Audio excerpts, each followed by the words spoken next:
Good afternoon and welcome to our presentation. Today is Tuesday, May 23rd, 2023. I am Grace Fadipe, a professional development coordinator for Maryland's Developmental Disabilities Administration. We welcome you to the third event of our Tech Tuesday series. Today's section is entitled My Community, My Job. Before we begin, I would like to remind you of a few things about the webinar. All participants are in listen-only mode. This section is being recorded and will be available for future use. There is one handout for today's presentation, and it can be found in the handout section on the panel box. Questions can be typed in the question or chat box in the webinar panel, and we will get to those throughout the presentation. Now, I would like to turn the presentation over to our host, Stephanie Jones, Statewide Director of Innovation for DDA. Good morning, everyone, and thank you for joining us again for our third Tech Tuesday presentation leading up to our anniversary celebration, August 15th. To begin, we would like to get to know a little bit about who's joining us today. So we have a few survey questions. Grace, could you please show the first poll question?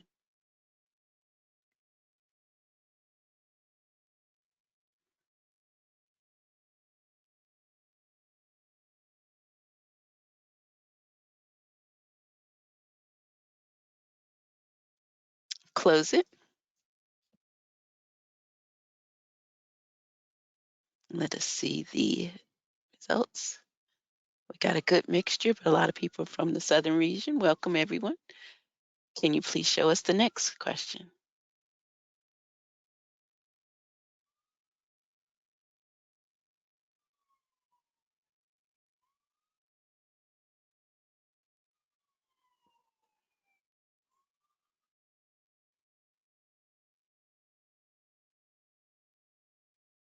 Close it.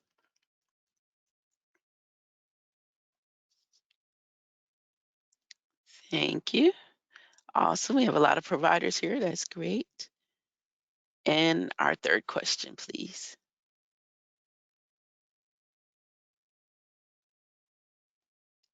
How has anyone discussed technology with you?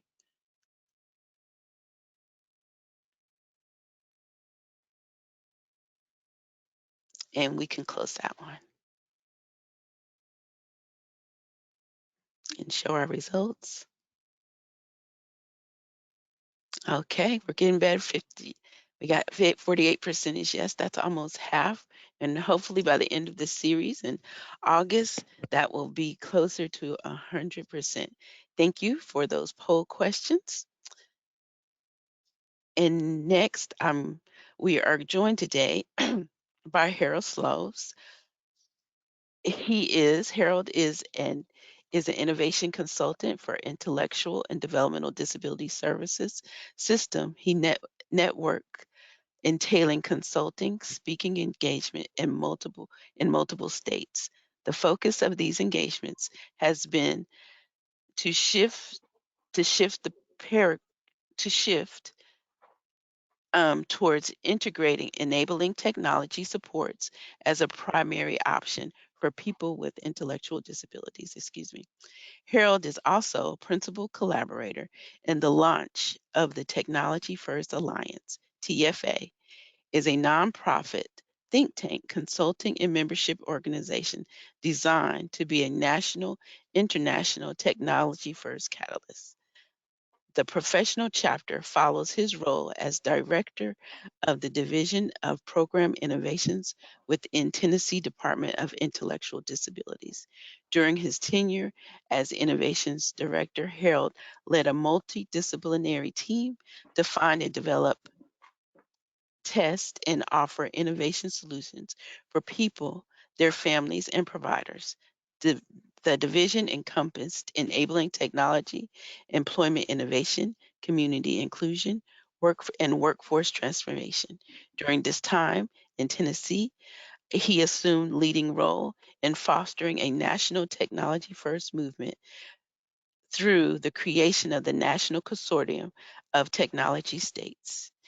Harold has held numerous provider leadership roles, providing a range of community services for adults and adolescents with cognitive disabilities and behavioral health issues. We'd like to welcome Harold, who has also invited a guest with us that we will hear more from later, VJ Revent, and excuse me if I mispronounce your name, from Florida. Harold? Oh, thank you, Stephanie. And Mhm. after hearing that bio, I really need to shorten it. I'm sorry that I bored everybody with such a lengthy depiction. And yes, Stephanie, I will be joined later on by Vijay Ravindran, who's the founder and president of Florio, and I'll speak in a little bit more detail later. But let's get started. This is, as Stephanie said, our third monthly Tech Tuesday. Last month, we began talking about what I broadly describe as mobile technologies. And so by that, I mean, when we start this technology first journey, it is assumed that we're going to focus our early attention on where people live and how can technology and remote supports be integrated into one's home and daily routines there. But as we all know, that's not where everyone's entire life exists. And we need to start thinking about how can technology be a part of one's daily life, irrespective of where they are.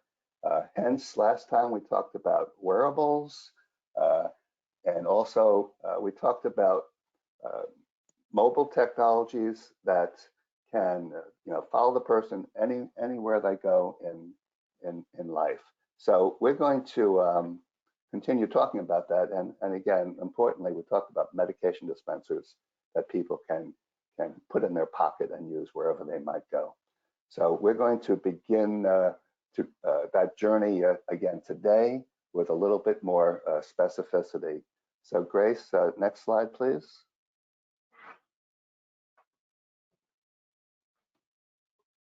We're going to focus on two primary areas today relative to a person's life. One is traveling and transportation. I don't know how many of you have had a period of your life where you were reliant or dependent on others to get around. I think most of us have experienced that to some degree. And frankly, that's kind of a drag. And it's not the greatest feeling in the world to be dependent on someone to get to where you want to get to. Imagine that being part of every day of your life, that reliance on others to get somewhere. Secondly, when we talk about the implications of the pandemic, which have, of course, persisted to today if you're a provider out there and grappling with staffing issues. We normally talk about, man, how am I going to staff this house where people live? But there are other consequences to that. As we saw in Tennessee, the implication was also we barely have enough staff to support the people living here. We surely don't have enough staff for people to get to where they want to get to. In other words, the secondary consequence was people were stuck because there weren't enough people to help them, to drive them to places where they'd like to be. And that was a fairly significant challenge.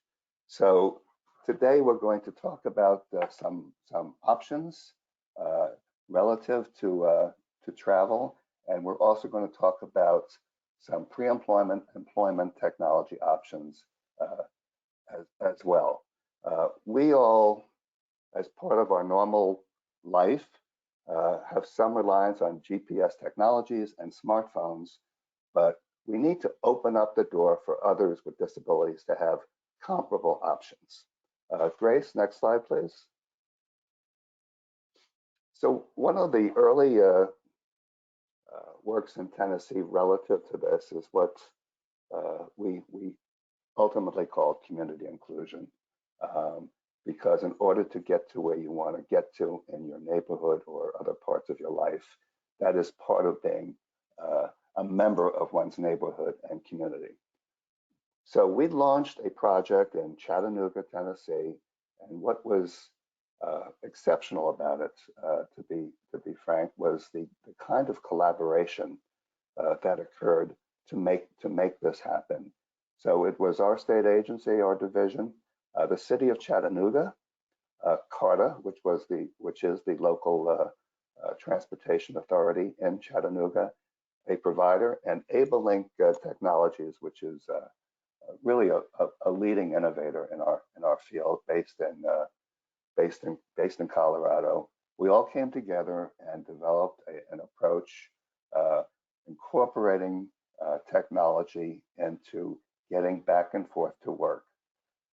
Now, I want to say one thing that was really key, that the City Transportation Authority made a commitment that through their paratransit service, they would cover the first and last mile of a person's trip. In other words, if the bus route was a mile or so away from where somebody lived or worked, they would make sure that somebody could get that bus by virtue of a paratransit service. So that was a pretty significant commitment by the Transportation Authority, and it was really part of what helped make this work. So, Grace, next slide, please. So here is a video describing that, and please, please take note that when we talk about enabling technology, remote supports, travel, all that kind of thing, we also have a pretty important employment component to it. Much of our work attached work outcomes, earning a living, to the totality of how remote supports can help people become more self-determined and self-directed. Okay, Grace, thank you. I'm going to be quiet now.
Thank you, Grace. That was that was really pretty.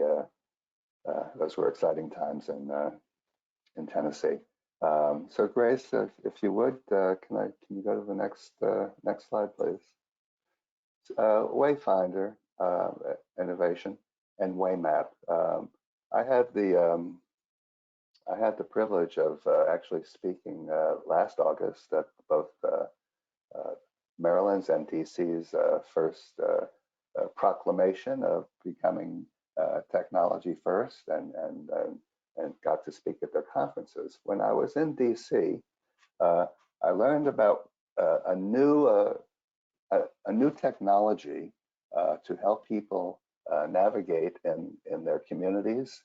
Originally, it was developed for people with visual impairments and blindness, but has since unfolded a fairly significant pilot project in DC and its subway system for people with cognitive disabilities as well.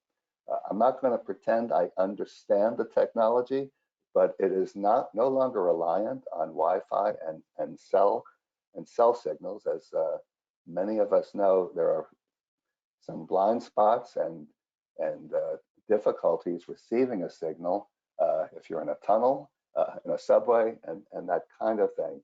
This technology overcomes that restriction, and evidently it's extremely precise. Verizon has been a financial and supporter of this initiative.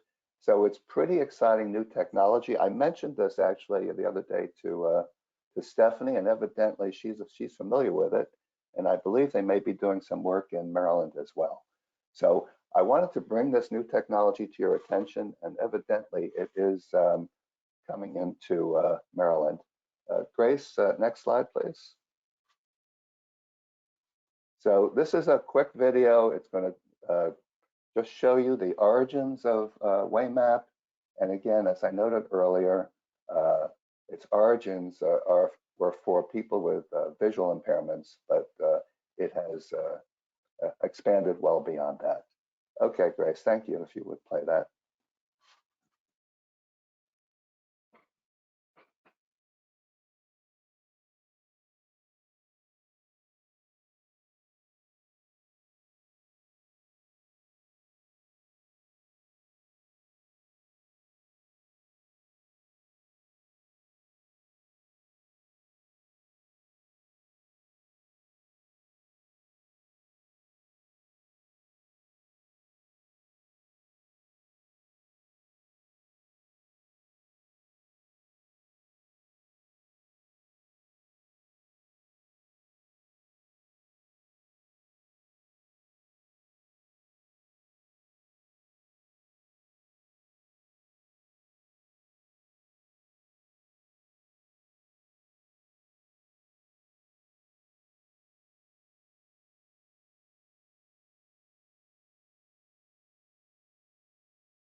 Thank you, Grace.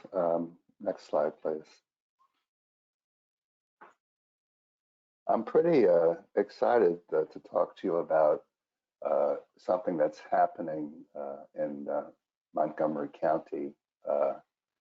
It's been happening for a while. I just want to give you sort of an overview of microtransit first, and it's a phenomenon that's occurring around the country, including little old Memphis, where I'm speaking to you from. It essentially is creating an on-demand public transportation service. And of course, this is above surface transportation, bus transportation, and in many cases, specified vehicles such as large vans are being deployed by cities around the country. And it's a step away, it's an important step away from strictly fixed route uh, transportation services. So in effect, cities or counties are carving out particular subregions or territories within their jurisdictions and creating a fleet of on-demand vehicles for people who can essentially use it in a manner that people have typically used Uber or Lyft. Now, these systems are not as robust as that, but they are taking hold, and it's helping people connect in new ways. Again, I'm going to tie work into this particular new development insofar that people who live in poverty or people who are underemployed, one of the real barriers that they face is how do I get to work when I can't afford a car or I may not have somebody I can depend on every day. Those of you who have been in positions of hiring people, that was one of the first questions we asked. Do you have reliable transportation to get to work? So I'm really pleased to talk to you about this Ride on Flex initiative that is already occurring in Montgomery County and Rockville and the Glenmont Wheaton zones. And Grace, if you would, the next slide, please. So there is an app that people can use, and it's same day transportation. You download this app, it'll hook you up, and it will connect you with a vehicle that's in your vicinity. And again, this is rideshare, so there'll be other passengers on that particular vehicle who are going in a comparable direction. Now, again, this is a well-defined area that this is operating in. Nonetheless, in my opinion, this is going to be a model for certain size cities in the future that must get past the fixed route systems. Okay, Grace, next slide, please.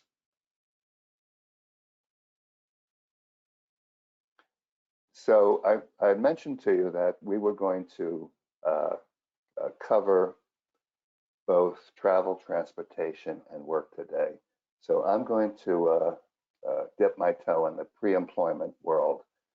When I was running the innovation division in Tennessee, and again, it encompassed enabling technology as well as employment and employment innovation.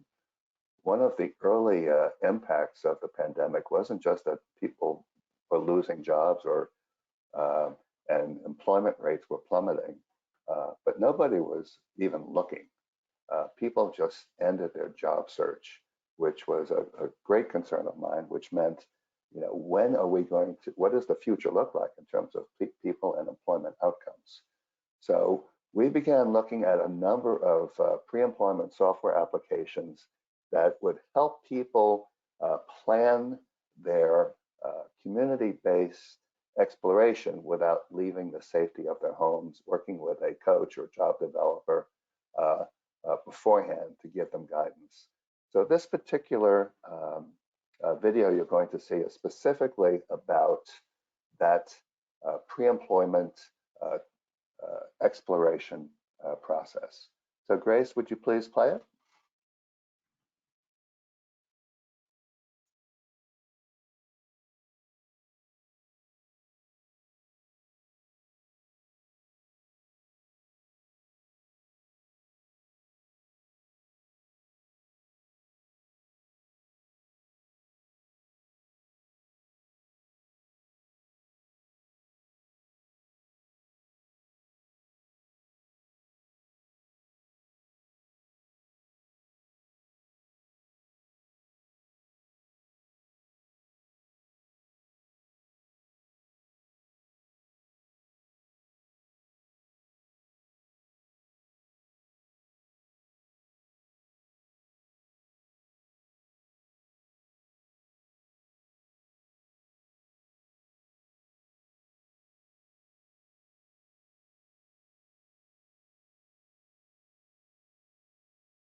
right, so before we go on, and again, there are other software applications comparable to what you just saw.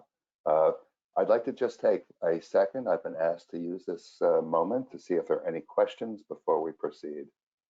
So Stephanie, I'm going to rely on you to tell me if you see any questions Of out course. there. And we don't have any questions at this time, Harold.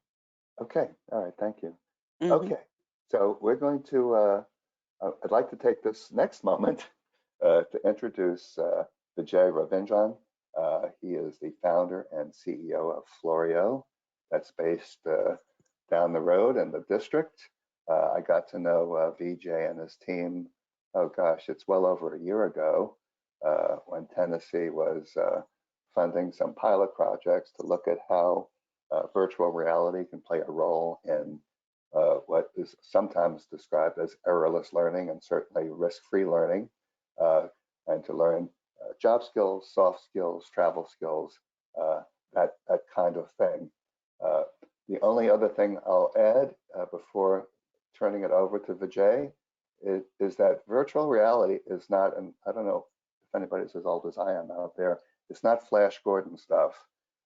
Virtual reality is very quickly becoming a conventional methodology in our niche, in the intellectual and developmental disabilities field, as a way to support and teach people to learn new skills, including soft skills. It certainly has its roots in clinical interventions, but now it's rapidly becoming an accepted and growing tool to help people learn different things.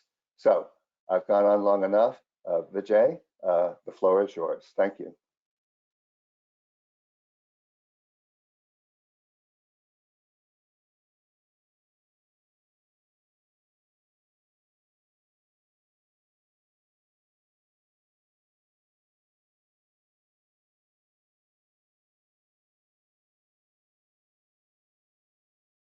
Jay, if you're speaking, we can't hear you.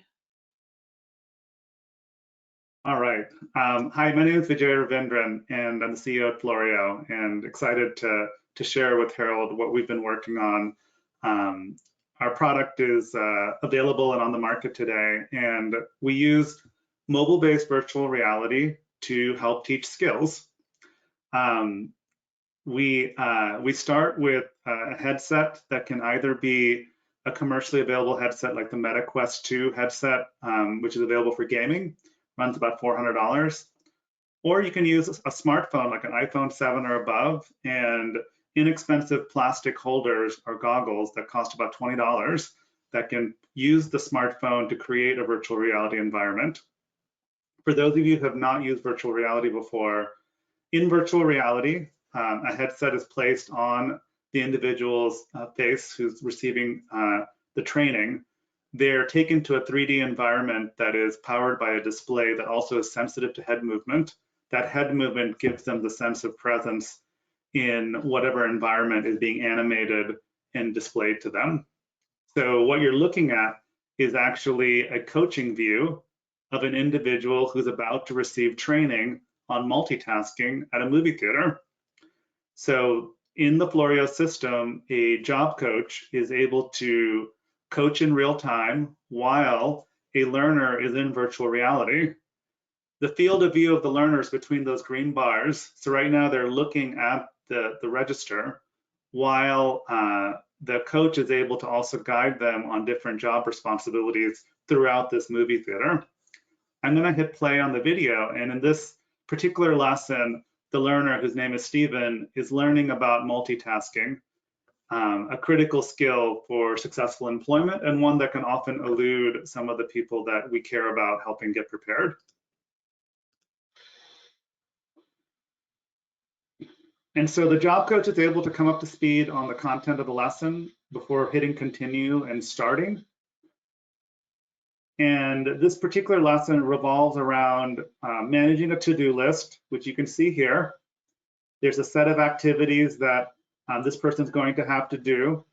The job coach is able to record their ability to perform these tasks, and that data is able to also be saved and reviewed and potentially use to then come up with appropriate curriculum. In this particular case, we're helping the individual identify the various stations at the movie theater based on that to-do list. So now we gotta restock the Fruity Drops. And so they're gonna start looking through, and we are able to acknowledge that they've successfully identified where the Fruity Drops are. And then once they've been able to focus their gaze on that particular item, it is restocked.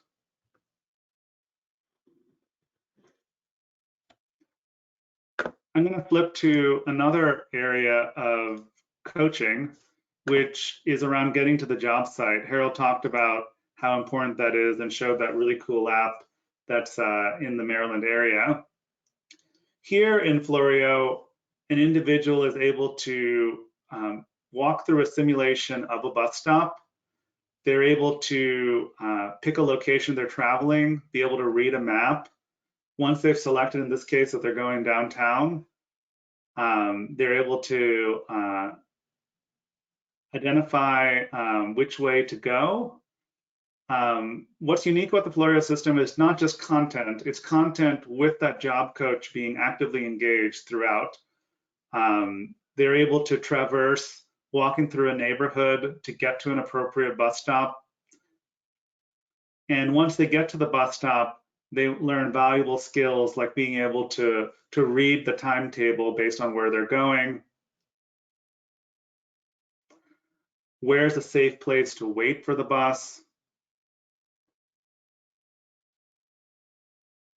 So don't go to the triangle in the middle of the street.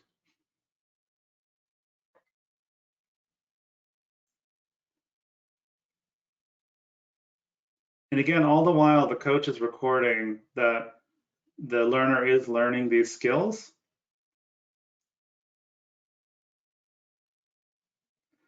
We're also learning some important skills like identifying the bus number before we get on, being able to ask the bus driver questions.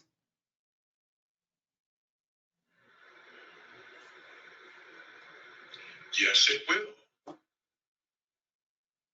The bus fare will be $2. And then being able to also go through the process of paying for the bus fare using a bus card.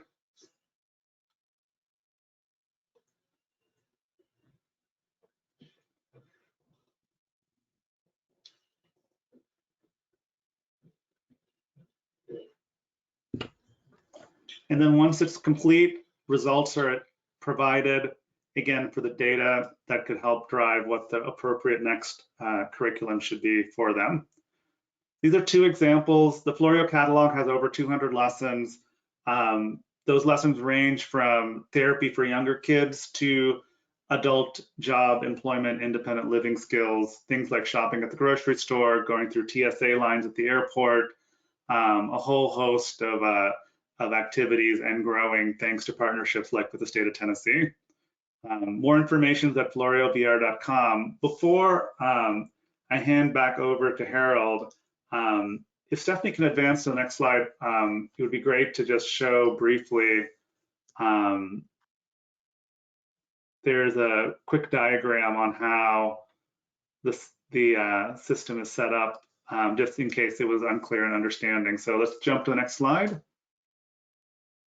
There, if you stay here for a second. So just to review what we just saw, that Florio creates virtual reality content that is deployed through mobile-based virtual reality. That can be a Meta Quest 2 headset or smartphone-based VR.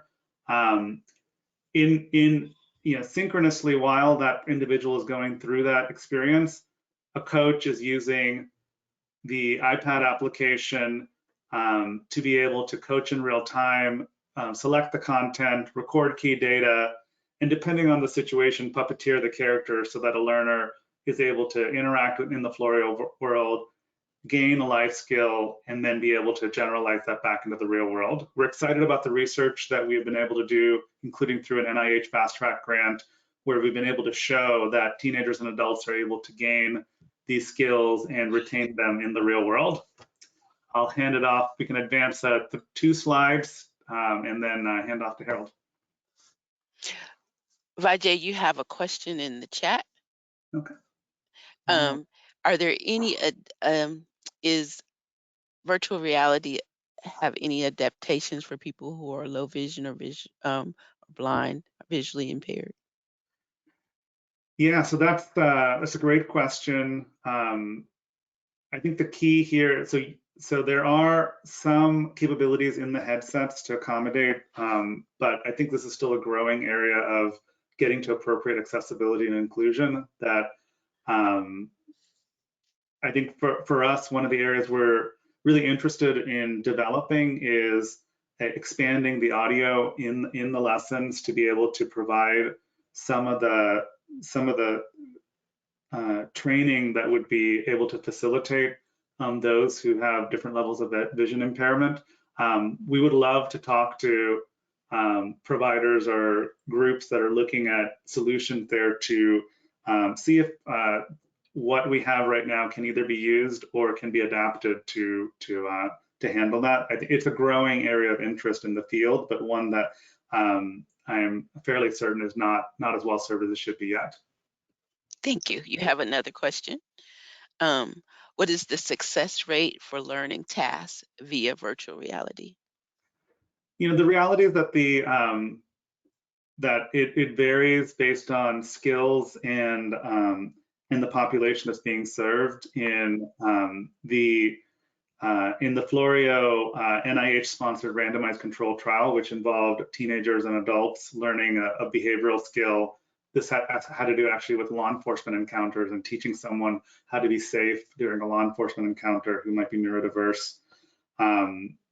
We were able to show twice the effect of control group treatment for that skill. So, you know, virtual reality seems to be a strong learning modality that also has generalization skills. In this particular case, the generalization was measured by their ability to simulate the real world encounter with a Philadelphia police officer, and then scored by the researchers at Children's Hospital of Philadelphia. We have several other studies in mostly in the therapeutic context rather than job skills training.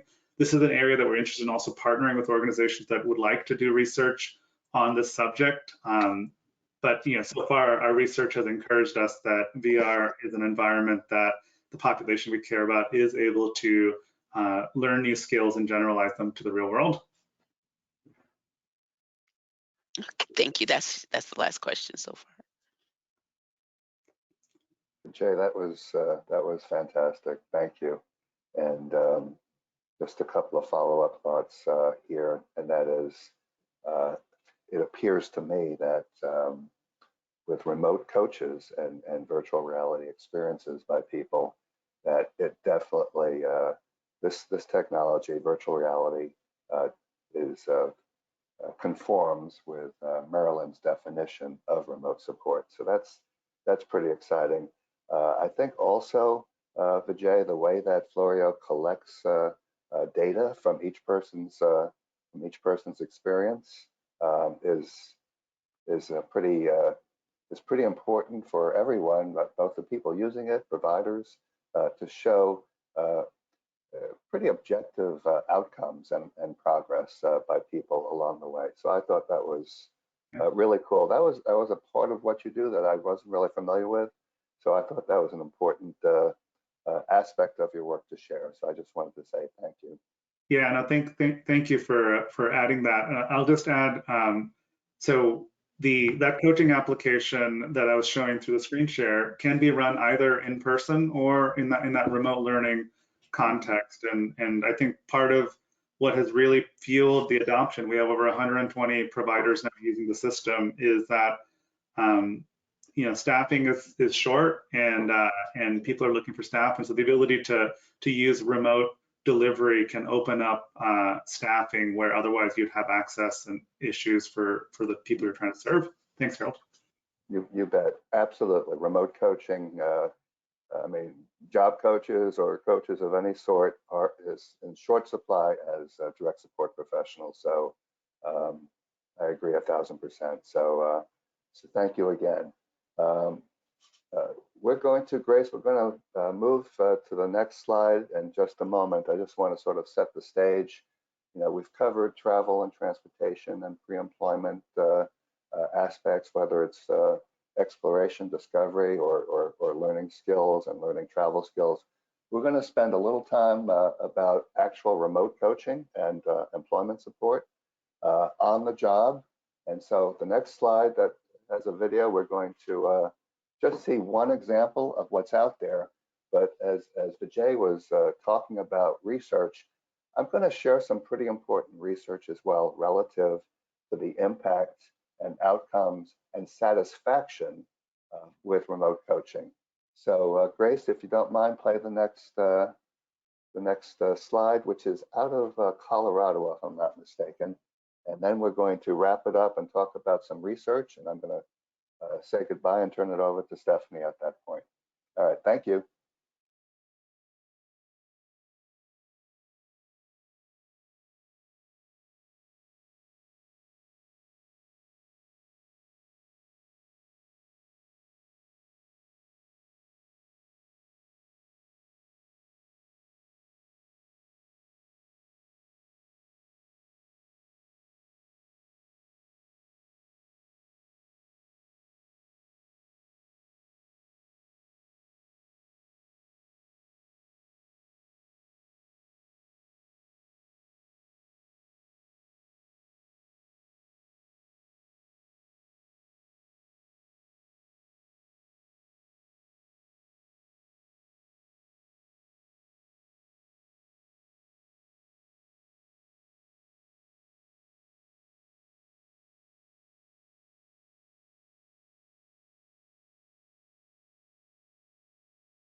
Excuse me, I'm muted. I was talking away.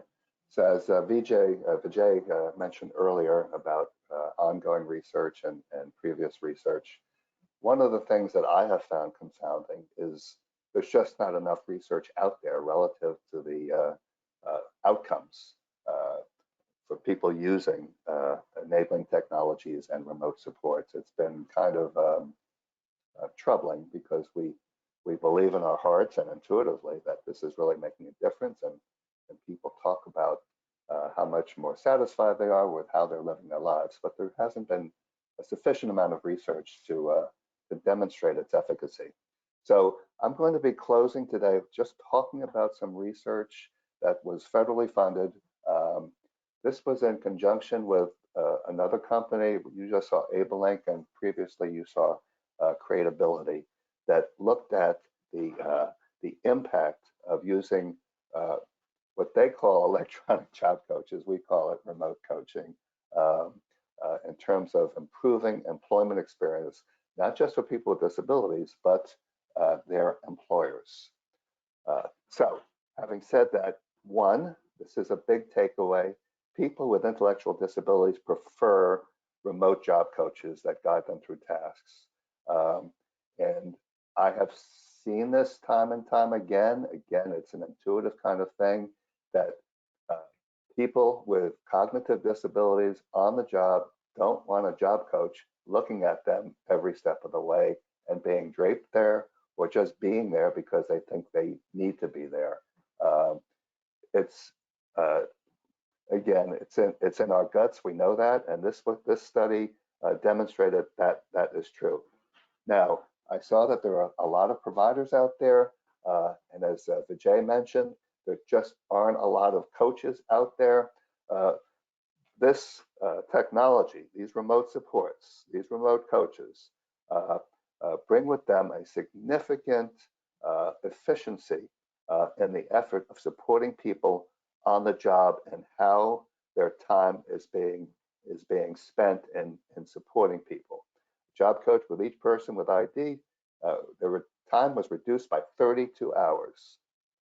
And 92% of the people with ID surveyed, they enjoyed employment more because by virtue of using remote supports. Okay, so Grace, would you go on to the next slide, please?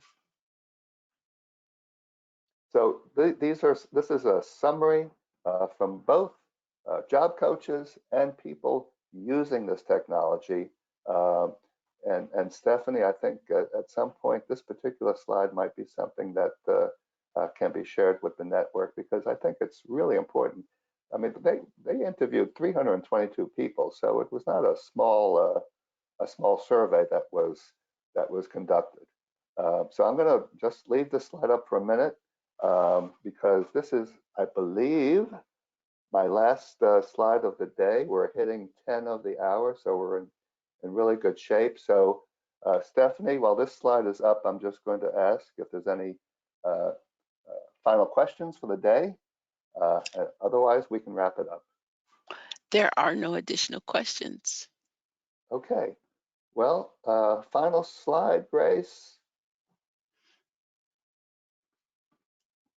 So one more to go.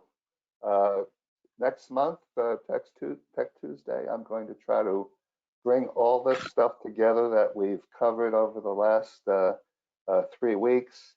And again, for you family members out there who are contemplating this, it's my hope. It's my hope that what we've been doing over the last 3 months is going to be helpful to help you feel comfortable and make some decisions for your loved ones relative to achieving a new level of independence by virtue of remote supports. So with that, it's 8 of the hour, Stephanie. I'm going to stop and say thank you. And I thank you, Harold and Vijay, for your presentations today. It was wonderful and a lot of great information. We did get a comment in the chat that said that this was great information. Thank you all who are here. We have one announcement regarding our raffle last week, and we have one poll question left. So if Grace, you could share our last poll question, and then I will announce our winner to our raffle. Did you learn anything new today?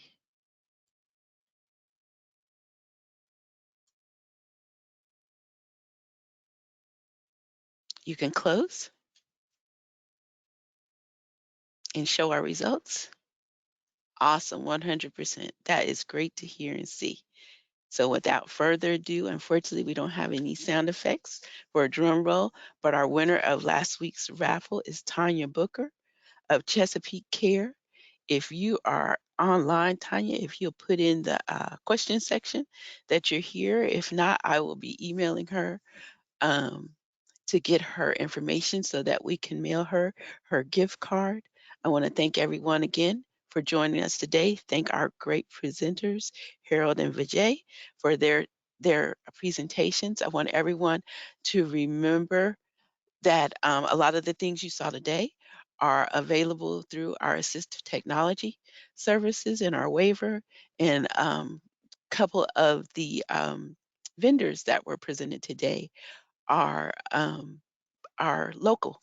So please get some information and reach out to the vendors. And I want to thank you for joining, and you all have a great day. Thank you. Thank you. Thank you all. Have a great afternoon. Grace, hold on. I need to respond to the person that won the prize before Oh, you okay. close this out. Yeah.